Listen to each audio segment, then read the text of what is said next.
Mayor Sadiq Khan says he shares the passion of those protesting, but warns action against public transport damage is the cause of all of us who want to tackle climate change. The Extinction Rebellion XR that has brought disruption to central London this week is set to escalate today, with the group signalling it will non-violently disrupt tube services to highlight the emergency of ecological collapse. In a statement on its website, the group apologized for any disruption that would result, but insisted the capital's public transport network was a legitimate target for peaceful protest. Related articles: if the government fails to meet Extinction Rebellion members to discuss the three demands, XR will escalate its disruption, the group said. On April 17, XR will non-violently disrupt tube services to highlight the emergency of ecological collapse. We sincerely apologize to all those who may suffer as a consequence of this disruption. In any other circumstances we would never dream of disrupting the tube, but this is an emergency. The first action kicked off around 11 a.m. this morning, as protesters climbed onto a DLR train at Canary Wharf station. Breaking. pic.twitter.com/mvphbz7 Extinction Rebellion @Extinction. April 17, 2019. The group is calling on the government to formally declare a climate emergency, set a goal to deliver net zero emissions by 2025, and instigate a series of people's assemblies to debate how deep decarbonization can be achieved. The group has written to Prime Minister Theresa May to request a meeting, warning that its protests would escalate in the coming days. The government is yet to respond to the request for a meeting, after Energy and Clean Growth Minister Claire Perry met with some members of the group on the sidelines of the COP24 climate summit in Poland last year. However, a government spokesperson today defended the UK's decarbonisation record.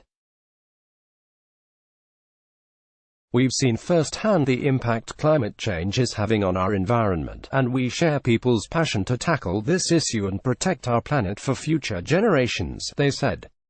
As a country, we've taken world-leading action to combat climate change, cutting emissions by 44% since 1990. But we're going even further, which is why we've asked our independent climate experts for advice on a net zero emissions target and set out plans to transition to low-emission vehicles and significantly reduce pollution through our clean air strategy. Writing on Twitter, Environment Minister Theresa Coffey urged those concerned about the environment to sign up to the government's Year of Green Action. You can start here. https://t.co/yc79. Theresa Coffey @TheresaCoffey. April 17, 2019. Perry similarly used Twitter to stress that the government was taking action to cut emissions, arguing that the UK's great progress and ambition was being ignored by protesters. I get science, motivation and passion driving. UK was first country to pass Climate Change Act. Since 1990 we've led G20 group in cutting CO2 intensity. Michael Gove has led huge action on 2019. She added that the government wants to go further, which is why I've asked the CCC to advise on net zero target and am pitching UK as COP2020 host. She also criticized the protesters' tactics, declaring that she can't see that disrupting one of the world's busiest transport systems from a TfL, blocking emergency routes and making life difficult for so many is going to build consensus and support for the changes we need. As with a labour strike, economic disruption is key in forcing the government to come to the table and negotiate our demands, the group said. We will start by blocking roads and cars for the first days and escalating our action to the public transport infrastructure afterwards. The disruption will rapidly increase the longer it continues. This action has also the important effect of alerting the public to crisis by disrupting their daily lives. The logic here is the same as with shouting, "There's a fire in the house." The disruption is necessarily to protect lives in the long term. Not just ours but our children's and her children's. XR insisted it had informed the police of its planned actions and had taken steps to ensure the protests are carried out peacefully and safely. But London Mayor Sadiq Khan urged protesters to reconsider the tactics. "I share the passion of all those protesting in London this week about the urgent need to tackle climate change," he said. "It's one of the biggest challenges we face, and governments around the world are failing to take the action we need. I'm also a staunch supporter of the right to peaceful protest, which is a cornerstone of our democracy. However, I am extremely concerned about the plans some protesters have to disrupt the London Underground. It is absolutely crucial to get more people using public transport, as well as walking and cycling, if we are to tackle this climate emergency, and millions of Londoners depend on the Underground network to get about the daily lives in our city. Targeting public transport in this way would only damage the cause of all of us who want to tackle climate change, as well as risking Londoners' safety, and I'd implore anyone considering doing so to think." Again, his comments were echoed by Jasmine Whitbread, chief executive of business group London First, who urged protesters to consider other ways to make the point rather than bringing the city to a halt.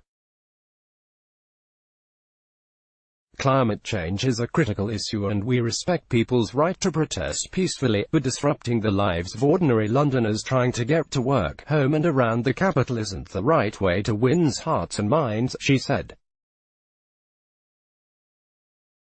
"It seems particularly ill-conceived for protesters to target the tube, one of the cleanest forms of transport. We urge protesters to consider other ways to make the point rather than bringing the city to a halt." The latest wave of actions follows 2 days in which protesters have closed major bridges and junctions across central London, sparking nearly 300 arrests. Protests and road blockages are ongoing today, with the group aiming to continue its actions for the next fortnight. Similar protests have been staged in cities across the UK and around the world. Yesterday, protesters blockaded Oxford Circus and Marble Arch, with Christian protesters delivering a solar-powered stage for an impromptu concert by singer Paloma Faith. Members of the Christian Climate Action bolted themselves to the lorry to prevent police from moving it. One of the protesters, Sheila Collins, an 80-year-old devout Catholic and retired teacher from Cardiff, said she was probably a bit old to have heard of Paloma Faith, but if this will bring attention to the issue of climate change, then I'm all for it. "Climate change terrifies me," she added. "People keep telling me the risks for someone of my age getting involved in non-violent direct action, but when I think of the risks of not taking action, it's a no-brainer. I refuse to leave a barren and broken world for my beautiful children. They deserve so much more." The protests also targeted Shell's headquarters for the second day running, with international environmental lawyer Farhana Yamin gluing her hands to the pavement outside the oil giant's London offices. Yamin has spent decades working on international climate negotiations and was involved in the development of the Paris Agreement. She told Climate Home News that she had concluded the international accord was not delivering, and that peaceful disruptive action was now justified. "My legal journey has been very much about making new laws," she said before being arrested. "Making new laws is really important.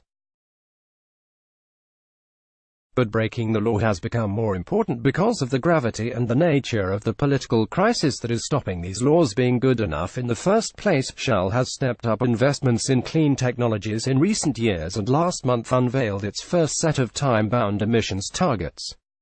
However, protesters have accused the company and its peers in the oil industry of investing only a fraction of the capital expenditure in green technologies, continuing to pursue fossil fuel development that would breach the goals of the Paris Agreement, and enabling decades of obstructive tactics that have delayed more ambitious climate action. In related news, teenage climate campaigner and founder of the school strikes movement, Greta Thunberg, yesterday addressed members of the European Parliament and urged them to prioritize climate action over Brexit. "Our house is falling apart and our leaders need to start acting accordingly because at the moment they're not," she told MEPs and EU officials, according to Guardian reports. If our house was falling apart, our leaders wouldn't go on like we do today. If our house was falling apart, you wouldn't hold 3 emergency Brexit summits and no emergency summit regarding the breakdown of the climate and the environment. Let's block ads. Why?